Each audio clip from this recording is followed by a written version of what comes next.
Oi, quarto ano, tudo bem? Hoje, 11 de agosto de 2020, terça-feira, né? Ontem nós fizemos aula no Meet e começamos a falar um pouquinho sobre os sentimentos, o medo, né? E a gente vai continuar as atividades referente a isso. E será bem curtinha, porque a geografia tem um conteúdo bem longo, bem extenso, para a gente poder conversar e discutir um pouquinho. Discutir não, porque não dá para vocês interagirem, né? Mas a gente vai fazer leitura, vou explicando, e aí tem questões no caderno hoje, tá? Ó, questões no caderno, referente ao texto que a gente vai trabalhar. Falando então sobre o texto de divulgação científica, né? Que foi um artigo de revista, A Hora do Espanto, então, com 8 itens aí a respeito do medo. Nós fizemos algumas atividades, vocês ficaram aí de pesquisar, então, pra gente tirar dúvida a respeito das palavras que vocês não conhecem o significado.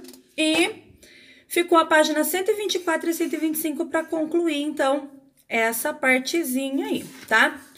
Na número 6, marque as alternativas que justificam por que o texto A Hora do Espanto pode ser considerado um texto de divulgação científica. Por que ele é considerado? Leia as 3 opções aí e escolha somente as opções que são características de um texto de divulgação científica. O objetivo de um texto assim é trazer explicação. Mostra também as partes como ele é composto. Então, verifique as opções e marque. Número 7. Releia o último trecho do texto. Quando você toma um susto daqueles, o corpo inteiro reage de maneira intensa e não há como disfarçar para os outros ou tentar esquecer o pânico. Agora, muito pior que isso é viver com medo de alguma coisa. Então, embora a gente não se dê conta, o corpo está sempre disparando reações idênticas às do susto, só que numa escala bem menor. E isso faz um mal danado à sua saúde e à sua cabeça. Respirar fundo e bem devagar ajuda a acalmar. É como se, colocando um freio na respiração acelerada, você estivesse avisando o cérebro para diminuir a produção da adrenalina, que é aquela substância que ela é liberada no nosso corpo e nos traz aí o sentimento, né, de aceleração, de ansiedade, de medo. Mas o melhor mesmo é encarar aquilo que está nos deixando medrosos. Que orientações são apresentadas aos leitores para que não entrem em pânico em situações de perigo? Então, leia lá de novo e responda. B. No trecho há uma referência a pessoas que vivem com medo de alguma coisa. Você conhece alguém assim? Eu conheço. Conte do que essa pessoa tem medo, como ela lida com isso e como é a vida dela. Então, vocês vão escrever essa questão no caderno. Não se esqueça de me enviar fotos, tá? Você gostou do texto A Hora do Espanto? Justifique a sua resposta. A lista de medos é imensa. Todas as expressões que se referem a medos são criadas pela junção do nome de origem grega, que indica a coisa temida, com a palavra fobia, que significa medo exagerado. Então, fobia é medo exagerado. E aí, então, tem a junção da palavra e a fobia para poder surgir o medo daquilo. Aí, aqui nós temos uma lista com alguns medos. Por exemplo, acrofobia é medo de altura. Você tem? Agorafobia, medo de lugares abertos. Aikmofobia, a maioria das crianças tem esse medo. Medo de injeção. E por aí, uma lista. Vocês vão ler essa lista, vão verificar se vocês têm, pode marcar um xizinho na frente do que você tem medo.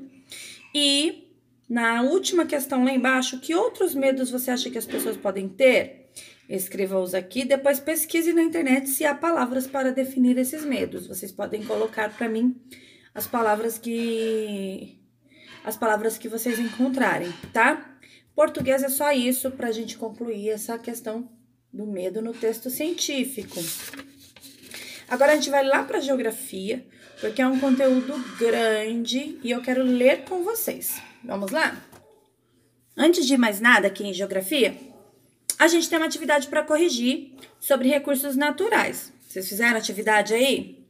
Página 108. Volte a observar as fotos apresentadas na página anterior e responda as perguntas a seguir. A. Que recurso natural está sendo explorado em cada uma das fotos? Então, nessa página aqui, que figuras nós temos aí? Analisando essas figuras, o que a gente pode dizer que está sendo explorado? Então, na primeira, o carvão, depois a madeira, a água e alguns alimentos, como frango, ovos, leite, o que foi citado sobre recurso natural para fazer o que eles fizeram, né? No caso aqui do papel que a menina está escrevendo, retirado da madeira, da torta de frango, enfim. Letra B. Escreva exemplos de produtos que são feitos com esses recursos. Então, carvão. Para que o carvão ele é utilizado? Para combustíveis nas usinas, né? E a madeira? Ela é utilizada na fabricação de papel ou de material escolar, de móveis, até mesmo casas. Número 2. Observe novamente as obras do pintor José Antônio da Silva na abertura desta unidade. Então, aquela que eu mostrei para vocês, inclusive a foto do pintor, lembra-se? Lá na página 105. O que os quadros representam? Representa que tipo de espaço? Urbano, rural, fazenda ou cidade? Eles representam, então, o campo, a zona rural, né? Que tipo de trabalho o primeiro quadro retrata? Nós falamos sobre isso e vocês leram na legenda. Criação de gado. Letra C. E a segunda? A plantação de algodão, que já foi colhido. Que recursos da natureza são utilizados para a realização dessas atividades? Então, do que eu preciso para que a criação de gado e a plantação de algodão seja possível? O que eu preciso? Primeiro, eu preciso do tempo, do clima, né? Então, nós precisamos do solo, da vegetação, da condição de sol, da ação da chuva. Tudo isso daí são elementos fundamentais para que eu possa, então, criar gado ou ter uma plantação como a de algodão. Que modificações foram feitas na natureza para que tivesse esse espaço? Primeiro, a derrubada de árvores, né? Porque normalmente é um espaço cheio de árvore. Então, eles derrubam, faz o cercado na área que eles querem e preparam a terra para receber, ou seja, a criação, ou seja, a plantação, certo? Número 3. Escreva se a origem de alguns produtos que você usa ou consome no dia a dia é vegetal, mineral ou animal. Então, as opções estão aqui. Livros. Ele é de origem vegetal, porque ele vem do quê? Da madeira, das árvores. E a roupa? Vegetal. Pode ser também animal. Se for de algodão, vegetal, porque é da árvore de algodão. Se for de lã, é de animal, porque vem da lã do carneiro, certo? Tem roupas de couro também, que é de origem animal. O casaco de couro, calça de couro. O carro vem de ferro, alumínio, é de uma extração mineral, não é animal e nem vegetal. O copo descartável, vocês descobriram? O plástico, o petróleo que faz o plástico, que faz o copinho descartável. Então, é de origem mineral. E a carne? A carne é de origem animal. O churrasco, a linguiça, né? O frango. E o feijão? O feijão vem de uma plantação. Então, vem de origem vegetal. Ok? Então, ficou vegetal, vegetal, mineral, mineral, animal e vegetal. Correto? Agora, nós vamos, então, fazer leitura de um texto que fala sobre atividades econômicas. E vocês vão grifando aí partes importantes, enquanto a gente faz leitura, Toda vez que eu parar para dar uma explicadinha, é sinal de que aquilo foi importante. Grifem, tá? E depois eu vou passar as questões aqui na lousa, vocês vão copiar no caderno, organizando. Copiou a pergunta, responde, pula a linha, copiou outra pergunta. Faça bem organizado, caprichem essa letra, porque vocês estão escrevendo com muita pressa e parece que não estão preocupados com erro de português ou não. Então, fiquem atentos a isso, caprichem. Letrinha redonda, com lápis bem apontado, porque eu quero ver a foto com capricho. Tem aluno que dá até orgulho de ler as questões. Tem aluno que é um sacrifício para entender. Então, não seja esse aluno com sacrifício para entender. Seja caprichado, tá? Então, bora lá! Para aprender. Então, atividade econômica. A gente, quando fala em questão de atividade econômica, vem o quê? Economia. Economia é aquilo que gera dinheiro, né? Para o nosso município, para o nosso estado, para o nosso país. Então, depende sempre de um e de outro. Aí a gente vai entender como que isso funciona. Para que todas as mercadorias de que precisamos em nosso dia a dia cheguem até nós e possam ser consumidas, é necessário o trabalho de muitas pessoas. Então, eu tenho uma garrafinha d'água. Para que essa garrafinha d'água chegasse até a minha casa, eu precisei comprar, certo? Gerou economia. Mas, para que essa garrafinha possa existir, tiveram que retirar da matéria-prima, tiveram que produzir ela na fábrica, tiveram que encaixotá-las e tiveram que entregar para um revendedor para que chegasse até as minhas mãos. Então, olha quantos itens, né, a gente citou para que uma garrafinha chegasse a mim. Agora, vocês imaginam, né, o material escolar na papelaria, a carne no açougue, as roupas nas lojas, que mais? Material escolar, né? Coisa que a gente gosta, esse negócio de comprar canetinha, enfim, essa diversidade de coisas.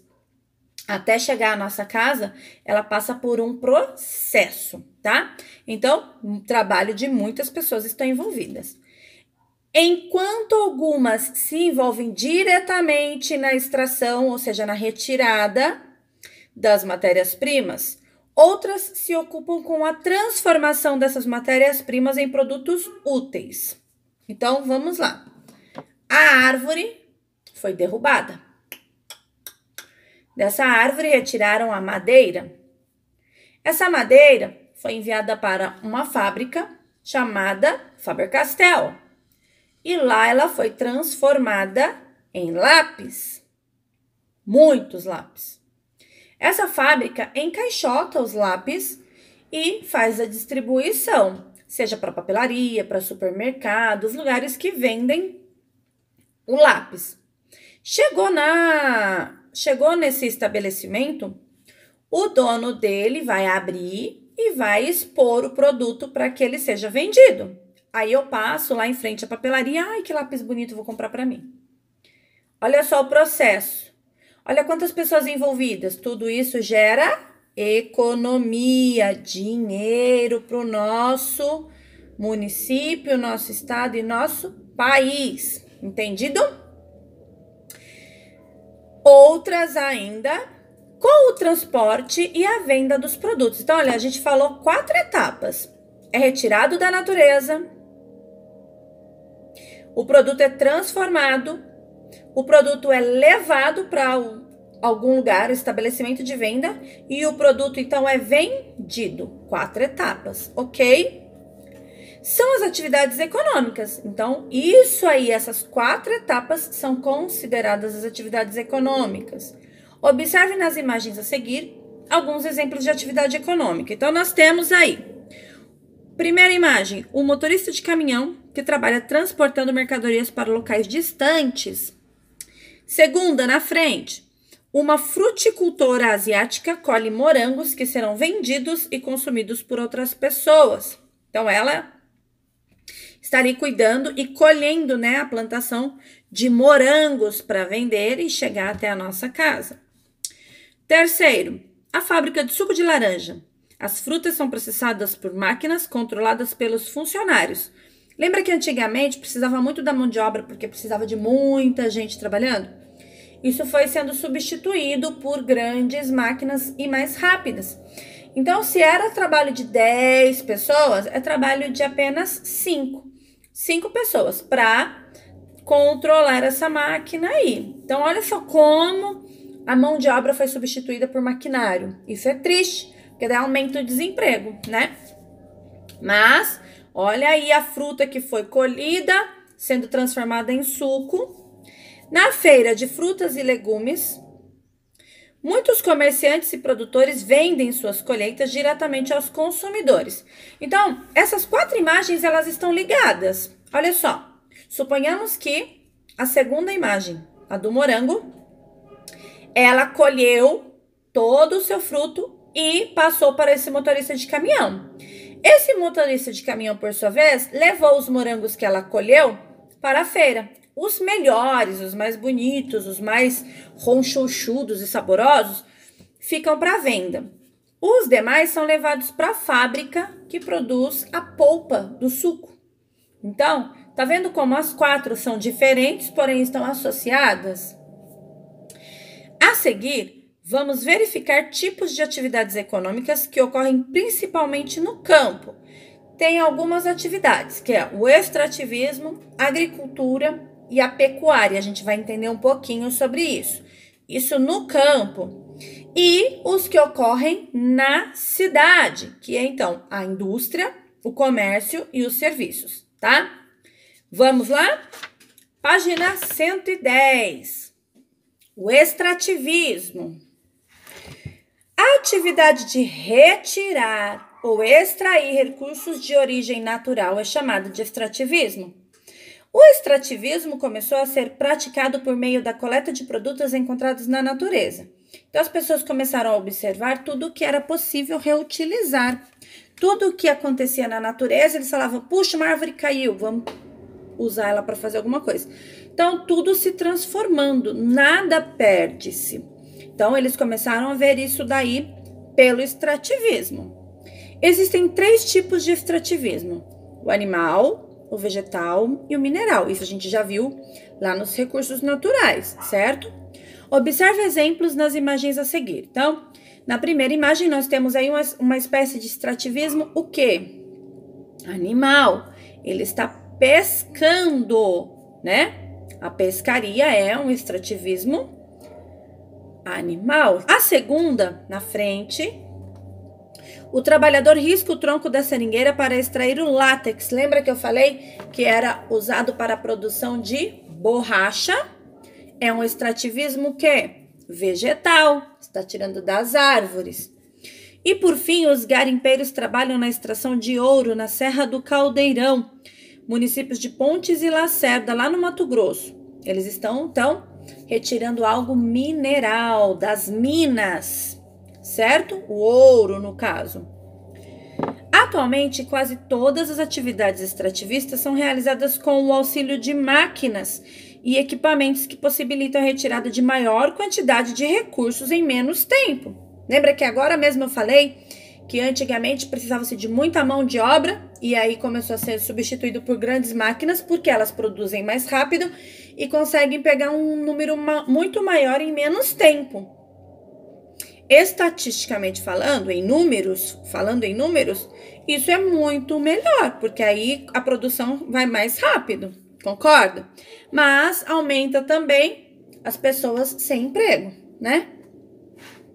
Olha aí, uma estação marítima de petróleo em Pelotas, bem lá no meio do oceano, né? Para extrair petróleo só assim.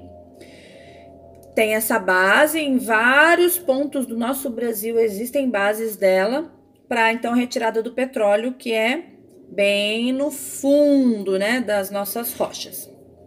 E uma pedreira, olha lá, de extração de brita, o qual se utiliza na fabricação de concreto e cimento no Rio de Janeiro. Olha aí o maquinário também presente para isso. Já pensou se fossem homens trabalhando ali, batendo como antigamente, né? Iam se cansar, muitos morrem e a produção não ia ser tão rápida quanto é com o maquinário, tá bom? Isso, então, extrativismo, quando a pessoa retira diretamente da natureza. E existem 3 tipos: o animal, vegetal e o mineral. E nós vimos os 3, correto? Agricultura, página 111. A agricultura é a atividade econômica na qual se realiza a produção de feijão, arroz, batata, milho, cenoura, tomate, entre outros vegetais, né? A cana-de-açúcar, os frutos em geral. Então, tem aí tudo que é essencial à nossa alimentação. Essa atividade não depende apenas do trabalho das pessoas, mas também de elementos da natureza. Para que haja uma boa plantação, eu preciso do quê? Nós citamos agora mesmo também, respondendo lá sobre os recursos naturais. Do sol, do solo, do tipo de relevo, das condições daquela terra. Tudo isso são pontos importantes para que haja uma boa agricultura. Então, olha lá. Mas também de elementos da natureza, como o relevo, o solo, o calor e a chuva. Importantíssimo isso, hein? O relevo plano, por exemplo, favorece a utilização de máquinas que facilitam o trabalho nas plantações e, consequentemente, resulta em maior produção. Olha aí o homem sendo substituído de novo por máquinas. Em terrenos planos, retos, é possível levar maquinário para lá. Mas quando é aqueles terrenos com um alto relevo, né, montanhosos, é difícil. Então, vai precisar ainda assim da mão de obra corrida aí para poder produzir. Nós temos aí uma colheita de soja em fazenda modernizada. Modernizada por quê? Faz uso de maquinário. No município de Campo Verde, no interior do Mato Grosso. E a primeira foto é a colheita da soja. A segunda é a plantação da soja no município do Chapadão do Sul, no Mato Grosso do Sul. Também, tá? Então, na primeira imagem, a extração, na segunda, a plantação. Já quando o relevo é montanhoso, olha lá, a plantação tem que ser feita de forma de degraus ou terraceamento. Esse modo de se realizar a agricultura evita que as chuvas fortes carreguem partículas do solo, provocando desgaste ou a erosão. Lembra que a gente falou também sobre a questão dos terrenos acidentados, ou os terrenos que têm aí essa elevação, que sobe, e é importante não se construir nessas partes, porque pode ter desabamento, sofrer erosão. Quando há um terreno desse para plantação, ele é todo preparado para isso, justamente para não perder nada da plantação. E olha como ele é bonito, ele é em forma de degraus, como se fossem escadas. Então, eles plantam em degrauzinhos. Fica muito bonito, né? É uma propriedade rural com curvas de nível, os degraus, para a plantação em Bela Vista do Paraíso, lá no Paraná. E a segunda é a vista aérea, né? Alguém lá do alto, com a plantação de café em Pitangueiras, interior do Paraná também. Pessoal, esse tipo de relevo, esse tipo de plantação, não tem como levar máquina, como eu falei. Precisa, então, do esforço braçal aí para que possa acontecer uma boa colheita dessa plantação, tá bom? Quando a erosão não é evitada? E aí, quando a gente não consegue evitar o estrago da natureza? Olha o que acontece. Podem ocorrer perigosos danos ao solo, como as ravinas e vossorocas. Olha aí, erosão danifica o solo ao formar uma ravina. A primeira foto é uma ravina. E a segunda, uma ravina de grande proporção. Então, quando é muito grande, se torna uma vossoroca, como na imagem acima do município de Cacequi, no Rio Grande do Sul. Essas imagens, a primeira de 2012 e a segunda de 2015. Então, não é porque ele preparou o solo que não pode acontecer. Pode acontecer. Mas acontece em proporções menores, né? Eles estão mais atentos, tomam mais cuidado. E aí, em uma colheita com mais economia. Porque se perde a metade da colheita, metade do trabalho deles está perdido. Então, eles tomam muito cuidado para que não aconteçam, então, as ravinas e as vossorocas, tá? Na página 113, ainda sobre a agricultura, o solo é muito importante para a agricultura, sendo constituído principalmente pela decomposição das rochas, as quais vão se desgastando e se transformando em terra. Então, tem todo um processo desde o comecinho que a gente começou a falar sobre as rochas. Tudo depende de como ele é tratado, de como ele é trabalhado para produzir ou não o que é proposto. Seja uma criação de animais, seja uma plantação de algum vegetal, alguma coisa, tá? E esse elemento mantém preservada a vegetação natural ou cultivada e absorve a água da chuva, o que ajuda a evitar erosões no relevo. A água da chuva e o calor do sol também são fatores importantes para uma boa colheita. Então, não adianta nada o fazendeiro ir lá, né? Prepara o solo, planta e deixa lá, esquece. Não, ele tem que estar sempre ali cuidando. Se tiver chovendo, maravilha. Se não tiver chovendo, ele tem que preparar alguma coisa para regar aquela plantação, como é o caso das imagens aqui abaixo. Porque senão aquela vegetação não vai sobreviver. E se sobreviver, não vem um alimento muito nutritivo, não é verdade? Vem aquele alimento miudinho, seco, sem nutriente nenhum, porque ele não recebeu da terra, ele não recebeu de suas raízes o que precisava para se desenvolver perfeitamente. Nós temos o maquinário agrícola espalhando produto químico na plantação. O que é esse tipo de produto químico? São uma espécie de SBP, igual a gente mata os insetos em casa? Exatamente. É uma espécie disso para matar insetos e afastar, né, qualquer tipo de praga que queira estragar a plantação dele, tá? E na segunda imagem, é uma técnica de irrigação em propriedades de agrícola familiar no município de Taubaté. Essa plantação aqui, ela é uma pequena plantaçãozinha de alface no terreno de um proprietário, de um dono mesmo no espaço, desse espaço aí. Então, olha só, ele colocou mangueiras e o esguicho, né, para poder irrigar esses pés de alface de uma só vez, para mantê-los bem úmidos e crescerem bonitos, fortes, cheios de nutrientes para nós. É daqui do município de Taubaté, bem pertinho da nossa cidade. Agora vamos lá. Então, olha, na página 113, eu mostrei para vocês de uma grande plantação, onde o dono dela está passando em produto químico para espantar pragas, para espantar bichinhos, né? E também ele pode estar fazendo uso de produtos para que esse alimento fique com uma aparência mais bonita, tá bom? Por muito mais tempo. E a segunda é uma plantação feita à mão mesmo. Ele vai lá, ele planta, ele cuida da terra, ele molha. Vocês estão conseguindo ver que tem uma pessoa lá vistoriando isso daí? Então, ele consegue verificar se tem presença de bichinhos ou não, se todos os pés de alface estão sendo molhadas ou não. Então, ele consegue vistoriar isso. Essa é uma diferença entre as duas. Por que que eu quero falar sobre isso? Porque aqui na página 114, fala sobre plantas geneticamente modificadas e alimentos orgânicos. Nós estamos no meio dos dois. Por quê?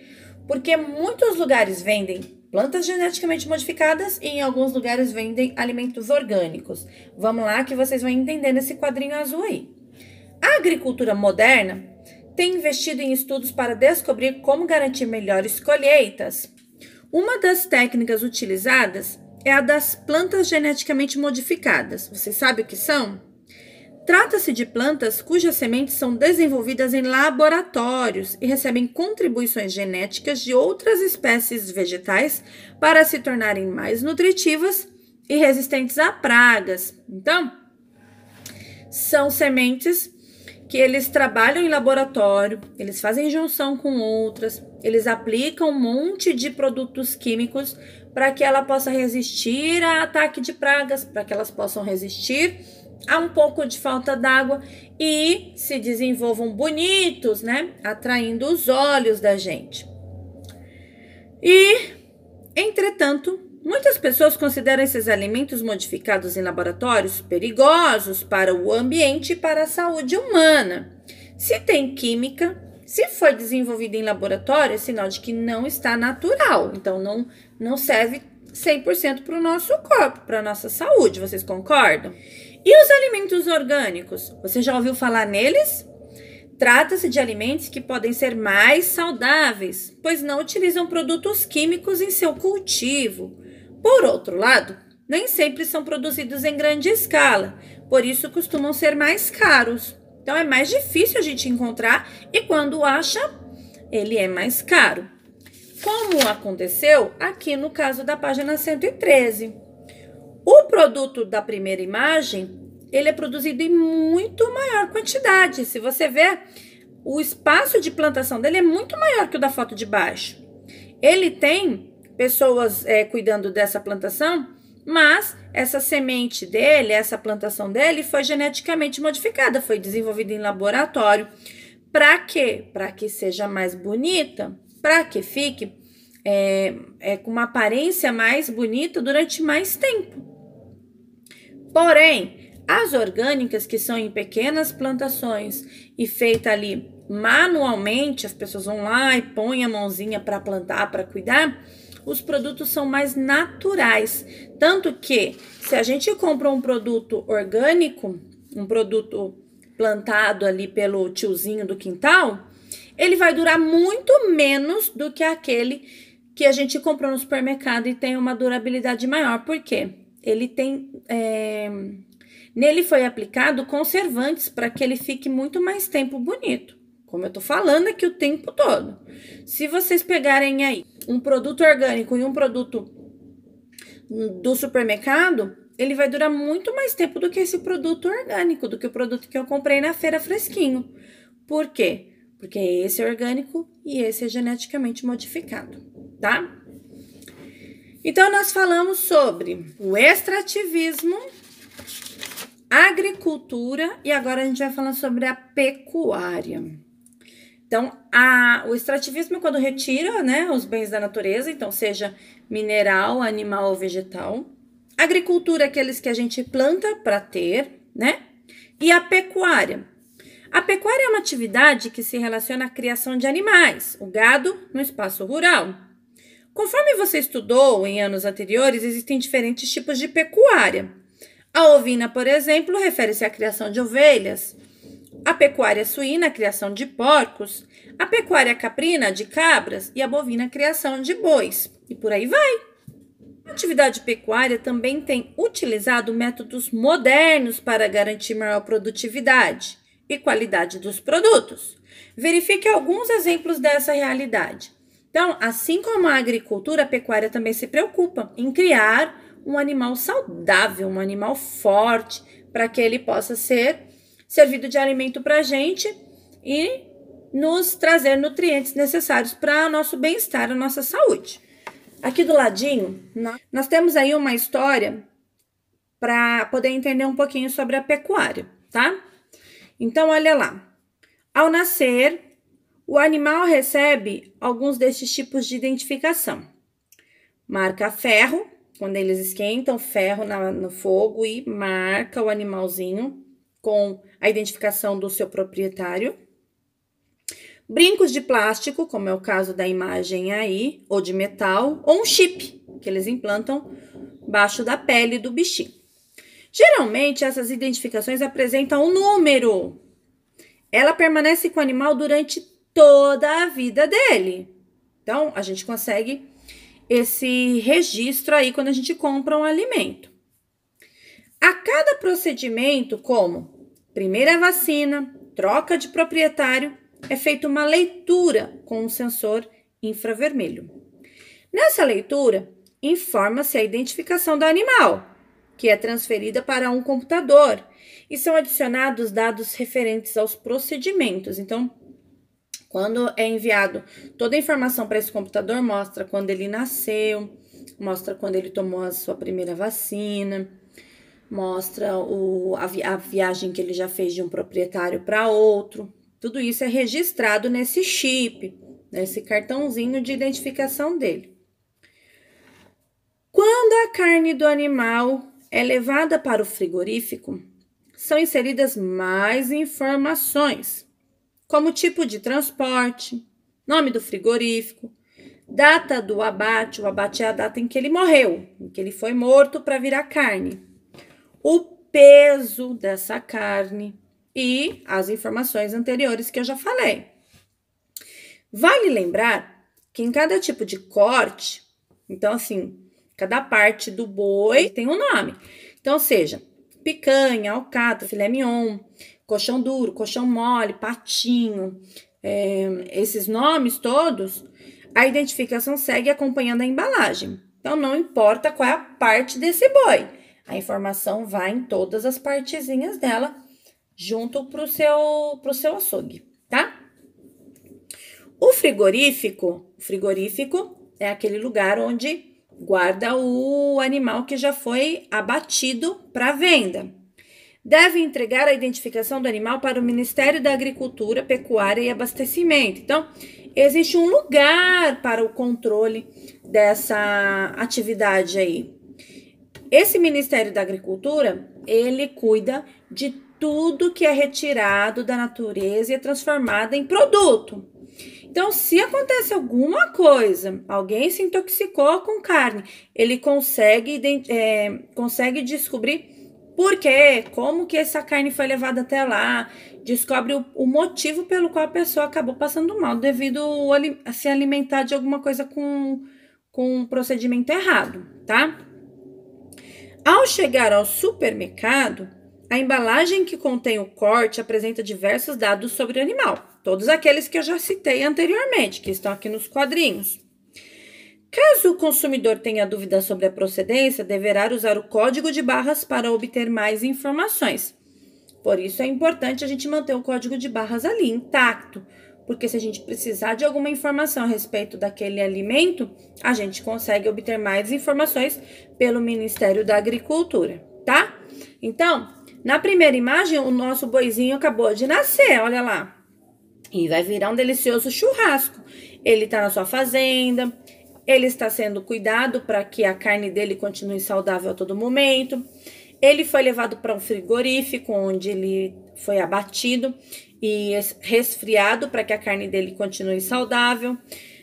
O frigorífico entregou toda a documentação necessária para o Ministério da Agricultura e a carne, as partes dele, foi levada para o supermercado, o açougue, enfim, o local onde eu posso comprar essa carne. Ok, quarto ano? Página 116, vocês não vão fazê-la agora. Vamos abrir o caderno, que eu vou passar as questões, vou deixar ali na lousa para vocês. Vocês escrevem e respondam para mim de acordo com isso que a gente acabou de ler, da página 109 até a 115, ok? Vamos fazer a atividade? Abre seu caderno de geografia aí.